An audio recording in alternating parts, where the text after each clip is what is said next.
வணக்கம் மக்களே. நீங்கள் பார்த்துட்ருக்க கோயில் சேலம் சுகவனேஸ்வரர் சிவன் கோயிலுங்க.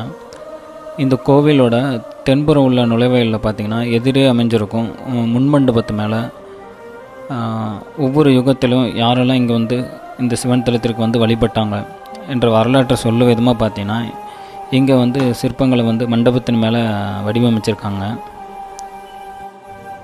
அதன்படி கிருத யுகத்தில் தேவர்களோட பாவத்தை போக்கியிருக்குங்க இந்த தலம்.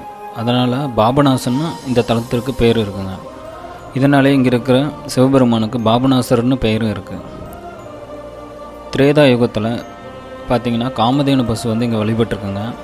அதனால் இந்த திருக்கோயிலுக்கு பட்டீஸ்வரன் என்ற பெயரும் இருக்குது. அதே போல் எம்பெருமானுக்கும் பட்டீஸ்வரர் என்ற பெயரும் அதனால் வந்திருக்குங்க. துவாபர யுகத்தில் பார்த்திங்கன்னா ஆதிசேஷன் வந்து வழிபட்டிருக்காருங்க. அதனால் இந்த தலத்துக்கு நாகீச்சுரம் என்ற பெயரும் வந்திருக்கு. எம்பெருமானுக்கு நாகீசர் என்ற பெயரும் இருக்குங்க. கலியுகத்தில் பார்த்திங்கன்னா கிளியுரம் கொண்ட சுகமுனிவர் வந்து எங்கள் சிவபெருமானை வந்து பூஜிச்சிருக்காருங்க. இதனால் அவருடைய சாபமும் நீங்கிருக்கு. அதனால் இந்த திருக்கோயிலுக்கு சுகமனம்னு பெயர் வந்ததுங்க.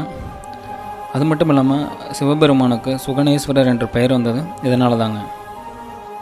அது மட்டும் இல்லாமல் தேவர்கள் பார்த்திங்கன்னா 4 வேதங்களையும் இந்த தலத்தில் இறைவனை மரவடிவத்தில் வழிபட்டிருக்காங்க. அதனால் இந்த தலத்திற்கு சதுர்வேத மங்கலம் என்ற இன்னொரு பெயரும் இருக்குங்க.